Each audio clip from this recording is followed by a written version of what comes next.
Dapat naririto siya pero he wanted to be here. Pero sabi niya na ang puso't isipan niya kasama natin siya ngayon. Itong rebulto nito ay simbolo ng isang batang Tondo na nag-aral sa Tondo High School. Ewan ko pero lagi kong naaalala si Yorme dahil sa lahat ng pinuntahan namin sinabi niya ang Tondo ay pandayan ng husay at talino. Kaya ito po ay para sa lahat ng batang Tondo.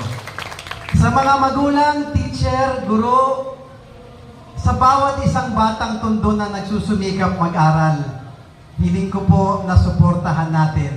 Dahil baka balang araw, tulad ni Isko, marating niya ang pagiging Yorme, na tulad ni Kong Ernix na nag-aral din po sa public school. Sa Universidad ng Pilipinas po ako nagtapos.